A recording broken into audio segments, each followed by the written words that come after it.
kembali lagi di Bincang Silo. Kali ini masih bersama saya, Cynthia Fadila Rahmi, yang akan menemani kalian selama beberapa menit ke depan.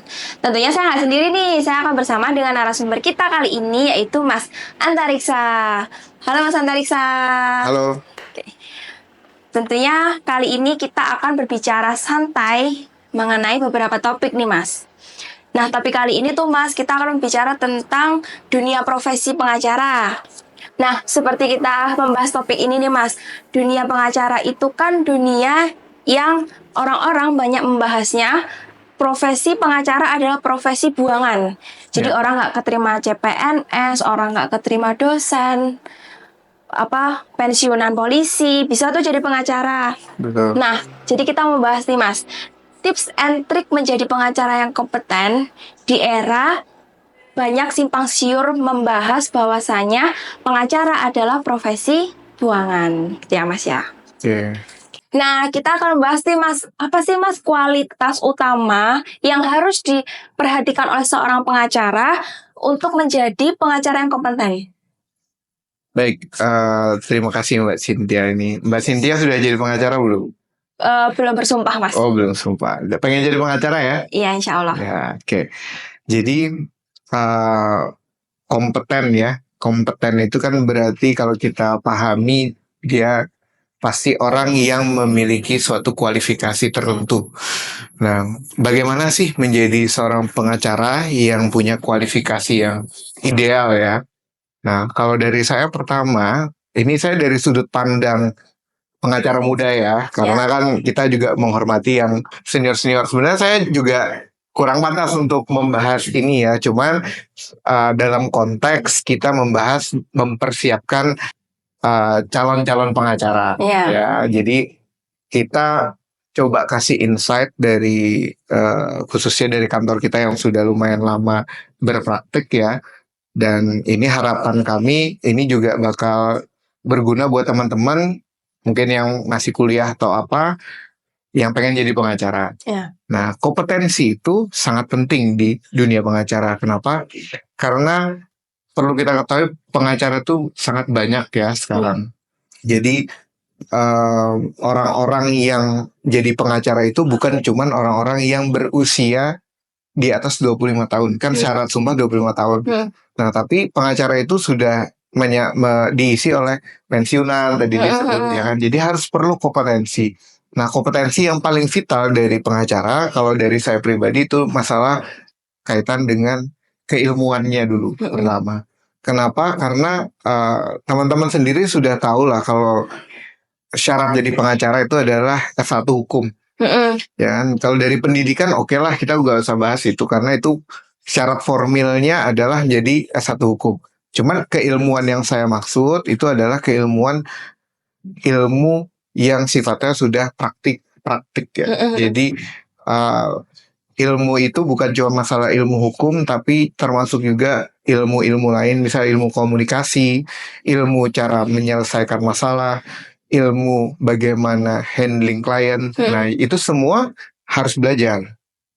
Nah, kita kalau sudah tahu teorinya, bagaimana cara menyelesaikan masalahnya, itu otomatis kita harus kuat dulu dari ilmu akademiknya.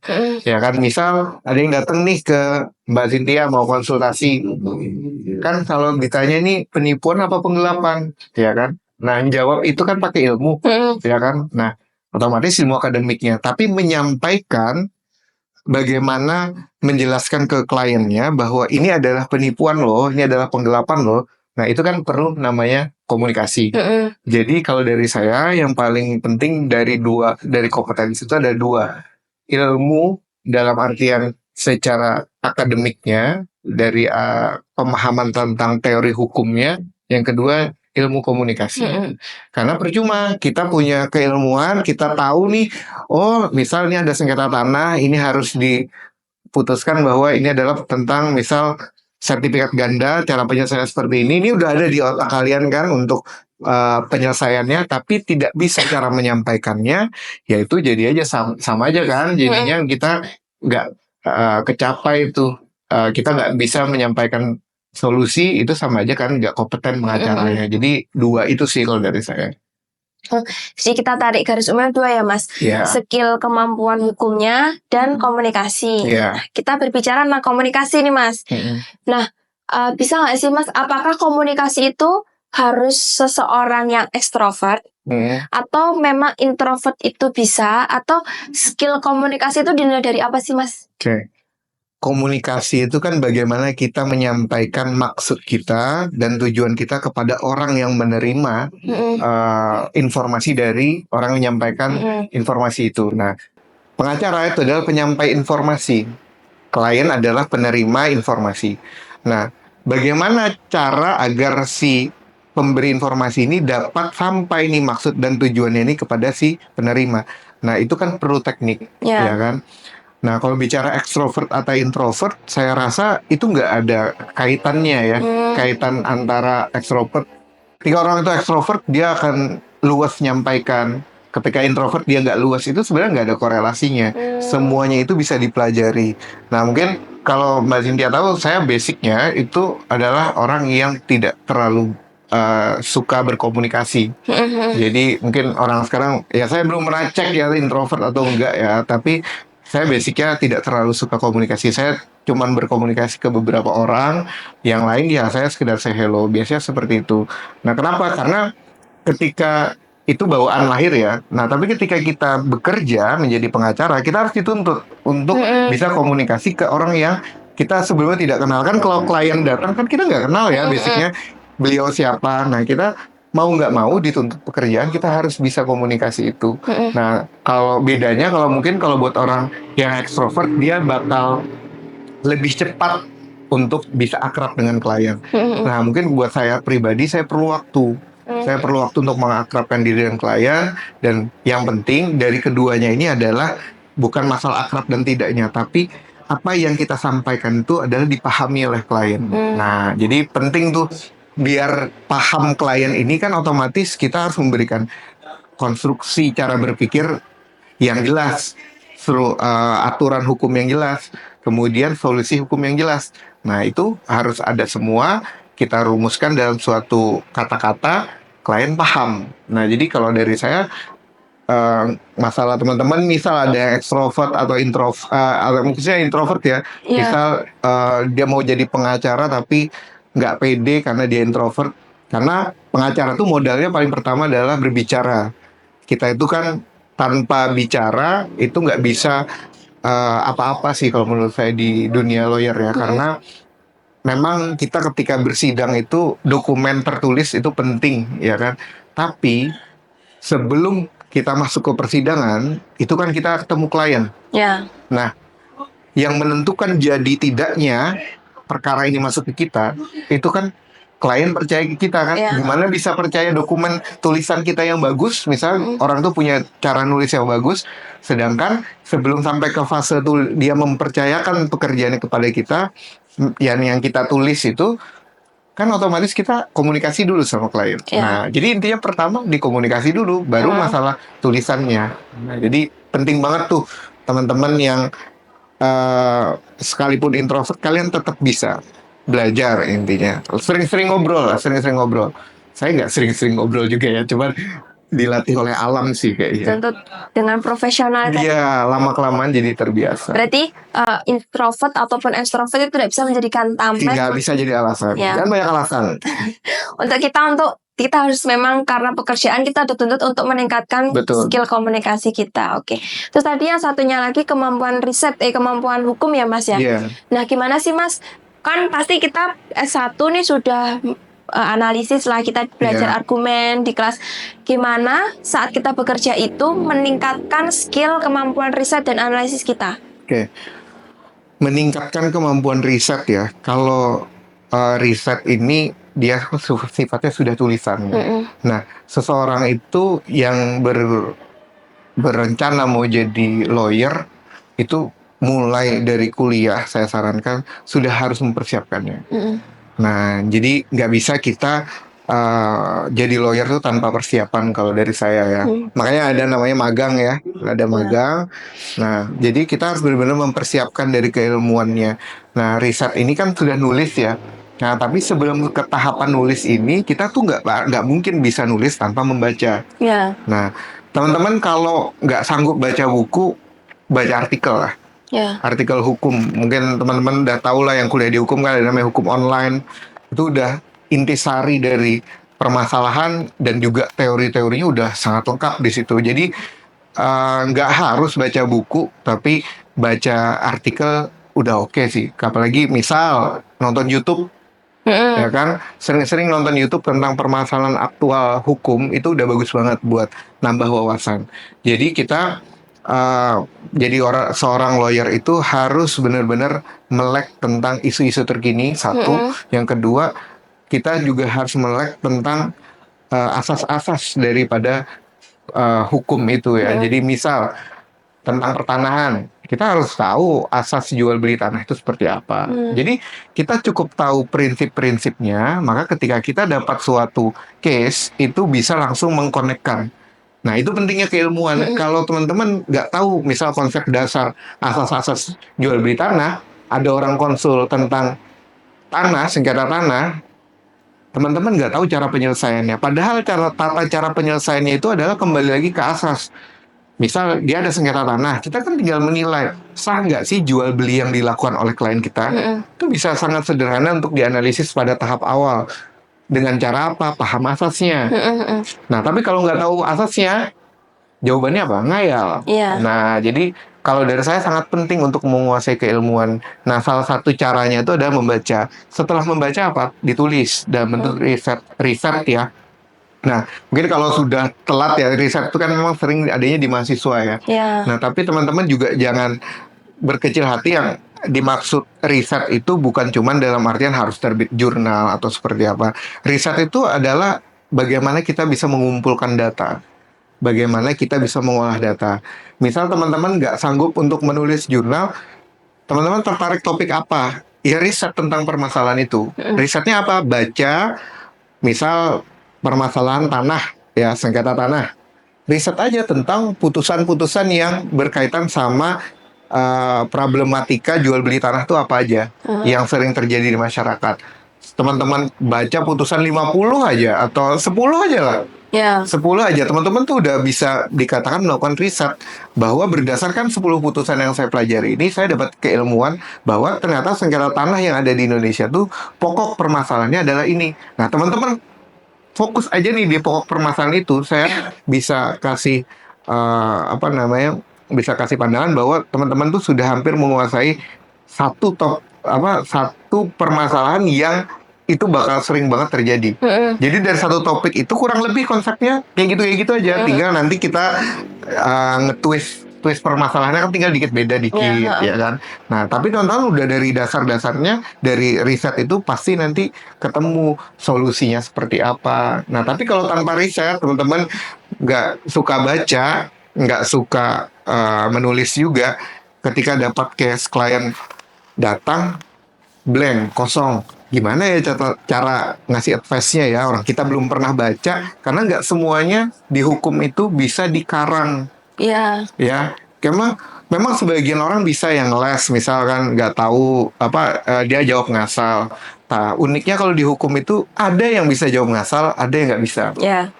Ya, ada beberapa momen kita mungkin bisa jawab sedikit ngayal dikit, misal tentang hal-hal yang sifatnya masih debatable, misal penipuan yang di dalamnya ada jual perjanjian utang piutang, kan biasanya ada orang utang piutang tapi diperkarakan secara pidana. Itu kan masih debatable. Kita ketika ditanya klien ini bisa nggak dipidanakan, nah itu kan kita masih bisa ngayal antara bisa atau tidak kan. Nah, tapi kalau case-nya sudah lebih kompleks, ketika orang itu sudah tanya yang lebih detail, wah, kalau kita nggak ada momen di mana kita nggak tahu asasnya, kita nggak tahu konsep hukumnya, benar-benar bakal kosong. Dan teman-teman yang jadi lawyer khawatirnya akan di underestimate oleh klien karena dianggap tidak tahu permasalahannya. Padahal kan kepercayaan klien itu ditentukan pada saat kalian konsultasi. Kalau nggak meyakinkan waktu konsultasi, bagaimana dia bisa menyerahkan perkara untuk ditangani oleh teman-teman sekalian gitu loh. Iya. Oke Mas. Nah, tadi kan kita udah bahas dari sisi komunikasi dan sisi kemampuan hukum ya Mas. Iya. Nah, seperti kita ketahui pengacara itu kan beban kerjanya itu nggak berpatok dengan waktu ya Mas ya. Kita bisa tiba-tiba Sabtu kerja, Minggu kerja, Sabtu pergi keluar kota, Minggu tiba-tiba ada di Jogja. Nah, bagaimana caranya seorang pengacara yang berkompeten menyeimbangkan antara kehidupan pribadinya, keperluan pribadinya dengan pekerjaannya? Oke. Wah, ini menarik ya. Saya sedikit share tentang kalau anak-anak sekarang bilang lawyer life lah ya kan, yang sering ada di TikTok ya. TikTok main ya? Main-main Oh TikTok. ya, saya nggak main TikTok. Jadi gini, teman-teman harus tahu ya, menjadi seorang lawyer itu adalah pekerjaan yang sangat menguras pikiran ya. Kenapa? Kita ini kan handling masalah orang, ya kan. Teman-teman ini hidup jadi manusia kan banyak masalah juga pasti. Kita punya masalah secara pribadi.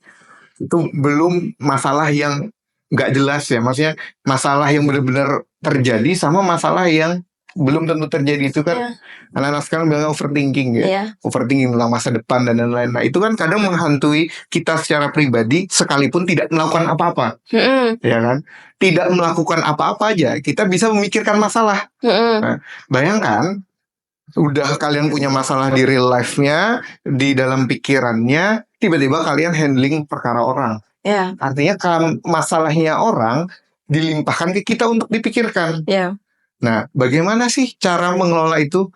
Nah, itu kan benar-benar perlu kecerdasan emosional yang sangat baik ya. Karena apa? Kalau tidak bisa punya kecerdasan emosional, kalian nggak bisa mengelola masalah-masalah itu di dalam diri kalian, itu semua bisa bikin stres, bahkan bisa berakhir apa sekarang itu gangguan kejiwaan ya, mungkin semacam apa berobat ke psikiater atau seperti apa. Kenapa? Karena benar-benar ya saya bilang bahwa handling masalah itu benar-benar berat. Kenapa?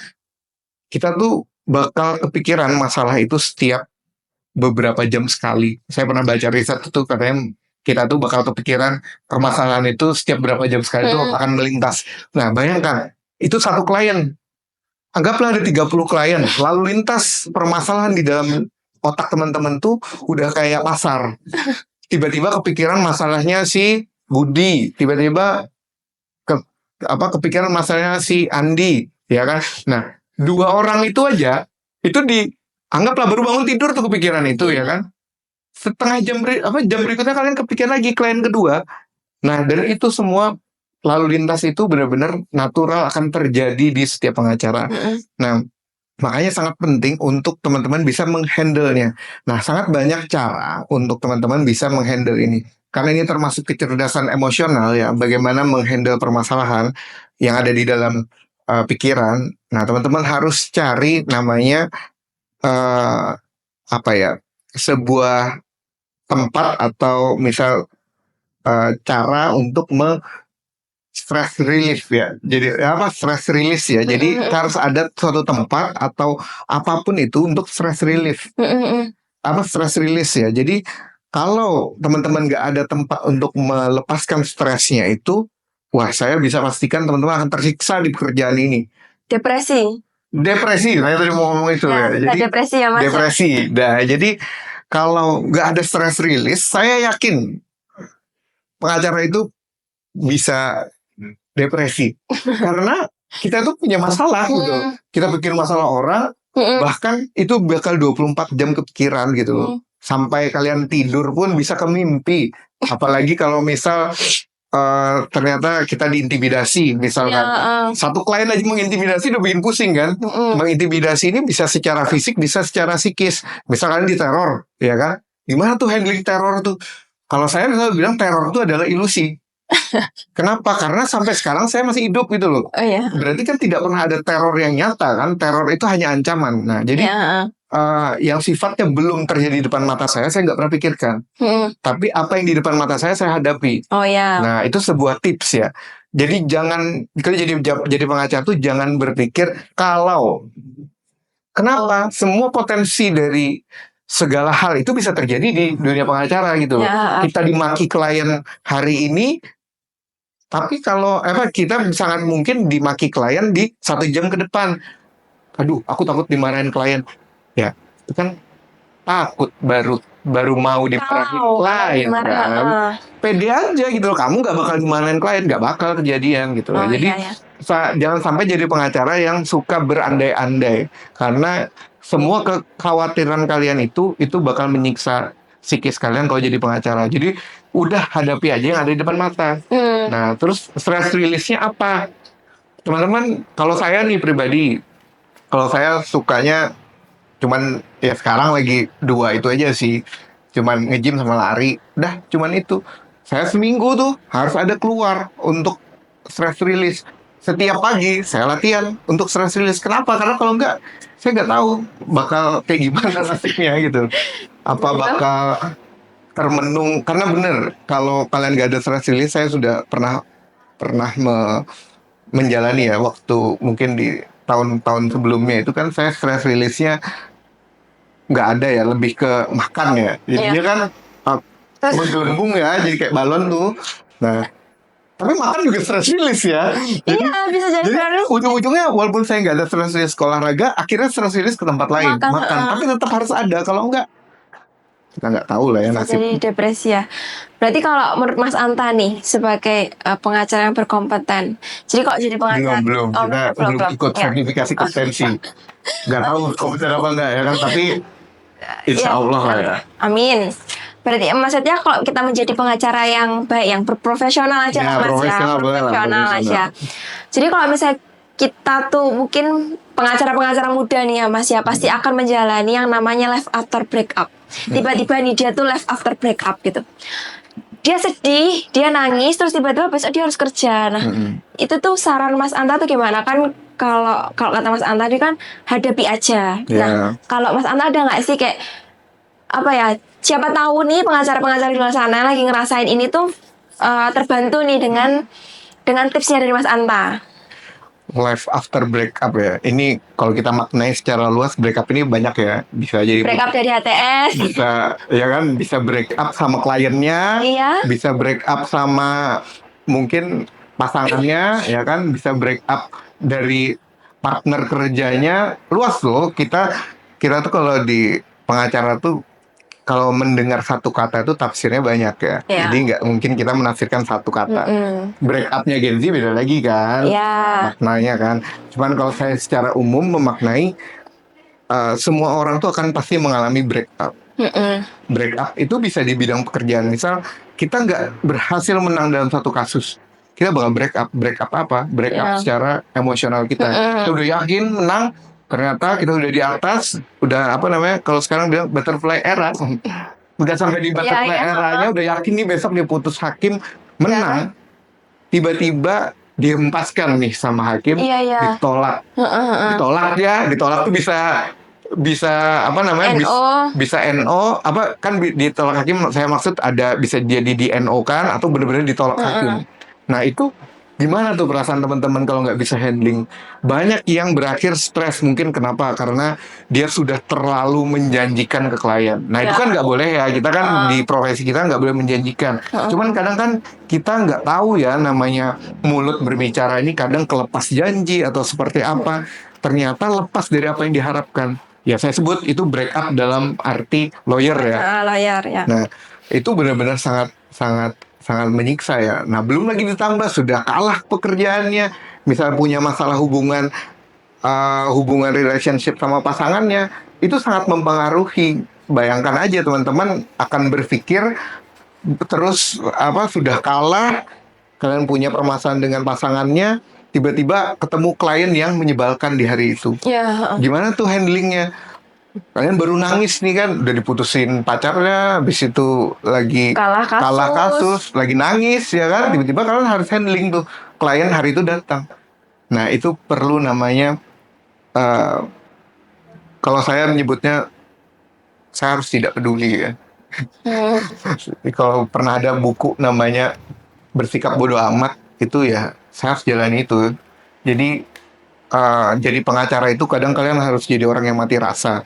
Kalau saya Ya itu tidak sehat untuk psikologis ya sebenarnya. Tapi untuk saya pribadi, saya harus melatih untuk belajar mati rasa. Kenapa? Karena kalau kita rasakan semua hal yang kecil-kecil itu, yang remeh-temeh, misal, saya sebut hubungan dengan pasangan itu bisa jadi itu masalah remeh-temeh pada saat kita bekerja. Tapi pada saat kita sudah pulang dari kerja, kita boleh fokus ke masalah yang Di luar di luar pekerjaan. pekerjaan. Nah, itu namanya skala prioritas. Jadi kita harus bisa menyeimbangkan atau menyusun yang mana skala prioritas kita. Ketika kalian di kantor, masalah eh, hubungan pasangan itu adalah masalah remeh-temeh. Yang kalian harus kesampingkan, kalian utamakan dulu pekerjaan.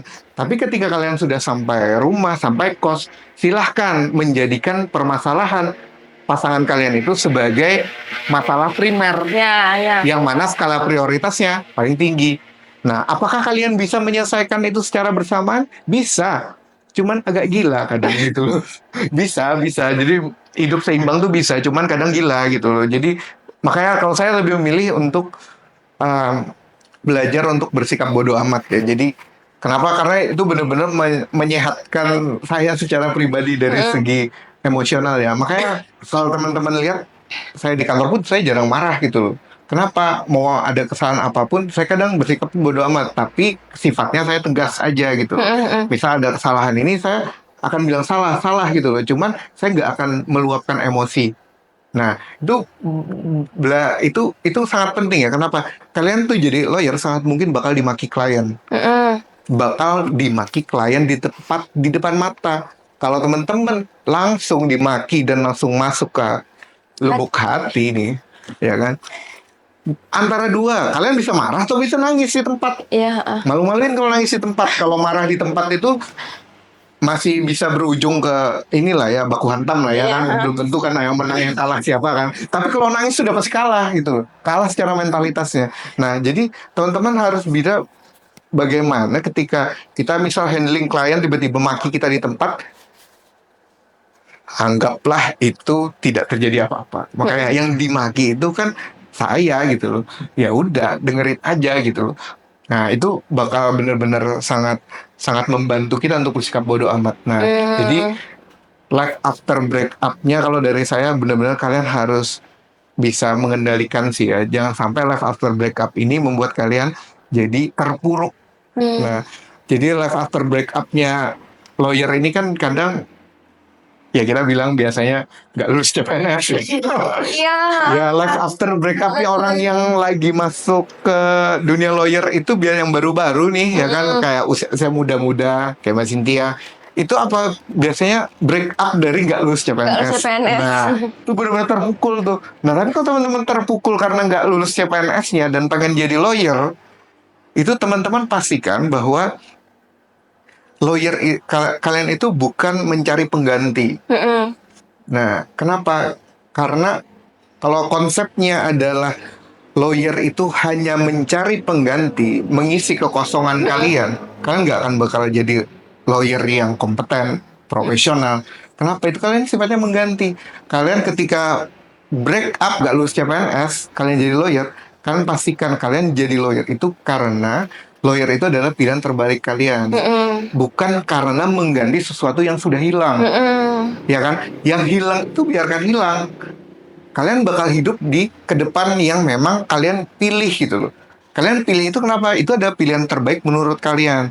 Bukan karena mencari kekosongan aja, mengisi kekosongan. Nah, itu nggak sehat di profesi lawyer. Kenapa? Itu nanti bakal jadi beban ya. Beban, dan kalian nggak bakal enjoy ketika teman-teman bakal jadi pengacara yang nafasnya panjang, yang dimana umur 25 kalian tuh nggak mungkin bakal sekaya Hotman Paris. Ya. Ya kan? Otomatis kalian itu benar-benar harus struggle di kerasnya dunia pengacara. Nah, jadi kalau dari saya benar-benar harus bisa menyusun skala prioritas supaya life after breakup-nya teman-teman itu berkualitas gitu. Berarti jadi pengacara tuh yang paling penting tuh skill komunikasi, kemampuan hukum, manajemen emosional, Manajemen ya kan? emosional. Kemudian juga skala prioritas untuk kehidupan kita. Iya, Gitu ya, biar Mas. imbang ya, kerja sehat, pulang ke rumahnya sehat ya. Life work balance. Life work health balance. Iya. Oke nih Mas, terakhir nih Mas. Coba dong Mas dikasih pesan-kesan, jangan pesan-kesan, semangat untuk teman-teman yang nggak, kalau profesi pengacara tuh bukan profesi buangan gitu Mas, biar teman-teman tuh kayak, oh ternyata aku nggak berkecil hati nih jadi Ya. pengacara gitu Mas. Bagi yang baru sumpah nih, ya kan, baru sumpah, kenapa sumpah katanya? Karena gak lolos CPNS kemarin ya kan. Nah, teman-teman jangan pernah berkecil hati yang memilih jalur sebagai lawyer. Kenapa? Karena lawyer ini adalah pekerjaan yang, kalau teorinya kan officium nobile ya, Yeah. jadi pekerjaan yang mulia ya kan. Nah tapi jauh lebih dalam lagi, pekerjaan lawyer itu adalah pekerjaan membantu orang. Ya. Yang itu yang perlu dipahamkan ke diri kita. Pekerjaan apapun, mau teman-teman mau jadi profesi apapun, mau jadi profesi lawyer itu profesi hukum itu kan bisa jadi legal perusahaan, bisa jadi notaris, bisa jadi lawyer, bisa jadi kayak saya apa ini? Avatar Ya kan, bisa jadi avatar. Ya, bisa menjadi avatar kayak gitu. Itu kan sebenarnya kalau kita tarik benang merahnya, semua profesi itu harus diniatkan untuk membantu orang. Nah, kalau teman-teman sudah paham esensi dari lawyer itu adalah membantu orang, teman-teman akan ringan semuanya. Dan bayangkan kapan-kapan lagi teman-teman bisa dapat profesi yang memudahkan urusan orang lain. Iya. Ya kan? Kita bantu orang yang sedang kesusahan itu kan kita akan, kalau di agama kita ya kan, kita kalau sudah bantu orang yang kesusahan, kita itu akan dibantu juga di hari akhir. Iya. Jadi bayangkan aja satu case teman-teman bisa bantu orang, itu sudah mengamankan teman-teman nanti besok kalau ada masalah dibantu orang juga. Dan itu benar-benar hubungan yang sangat masuk akal ya. Ketika kita bantu orang di dunia nyata nih, kita suatu saat akan dibantu orang. Saya sangat banyak merasakan yang seperti itu ya. Jadi kemudahan kadang ada. Kemudian kita bantu orang itu kadang awalnya hubungan pekerjaan, jadi semakin dekat menjadi seperti keluarga. Yeah. Nah, jadi kalau klien-klien kita kan kadang masih berhubungan ya, kadang ada ngirim apa, padahal udah bukan klien kita. Nah, jadi yang seperti itu benar-benar teman-teman hanya bisa dirasakan di profesi-profesi yang membantu orang. Nah, salah satunya adalah lawyer. Nah, apalagi ketika teman-teman sudah berhasil membantu orang, ya menyelesaikan pekerjaannya, yang mana orang itu benar-benar sampai berterima kasih ke teman-teman, itu saya berani bilang rasa puasnya, rasa bersyukurnya teman-teman jadi lawyer itu nggak pernah ada bisa dinilai sama uang. Kenapa? Karena itu benar-benar kadang saya bisa terenyuh gitu loh, walaupun saya masih rasa kayak gini ya. Cuman saya kadang bisa terenyuh di momen ketika anaknya misalnya yang seharusnya dihukum seperti ini, tuduhannya seperti ini, ternyata kita bisa menjelaskan bahwa faktanya tidak seperti ini. Dan tangisan orang tua itu benar-benar di hadapan mata kita gitu loh. Dan itu benar-benar saya nggak bisa nilai secara material. Itu adalah suatu kepuasan batin, dan itulah yang menjadi bahan bakar saya ya jadi lawyer, itu adalah niat membantu orang. Nah, luruskan niat teman-teman jadi lawyer, niatkan membantu orang, saya yakin teman-teman bakal jadi sukses. Tapi kalau teman-teman cuma niat jadi lawyer untuk cari uang, teman-teman niat cuma sekedar gara-gara gak lolos CPNS, pengen tetap bekerja di bidang hukum jadi lawyer. Kenapa? Karena lawyer tuh gak ada rekrutmennya, ya kan? Nah, teman-teman bakal kesiksa di situ. Jadi tetap fokus, tetap harus setiap hari belajar, latih diri kalian setiap hari, sering-sering buat kesalahan. Kenapa? Karena dari kesalahan kita belajar. Ya, jadi jangan takut buat kesalahan jadi lawyer. Saya pun dulu banyak salah waktu masih awal-awal jadi lawyer. Nah, setelah berjalannya waktu banyak belajar. Jadi jangan takut salah. Kalau dari saya sih pesannya itu. Terima kasih Mas Antarita. Semoga teman-teman di luar sana yang ragu-ragu dan merasa kecil hati karena jadi lawyer, jangan teman-temannya CPNS, gak apa-apa. Lawyer itu gudangnya ilmu dan kehidupan. kehidupan. Nilai Iya. kehidupan tuh banyak banget ya, Mas. Kita banyak belajar karakter orang ya. Iya, heeh.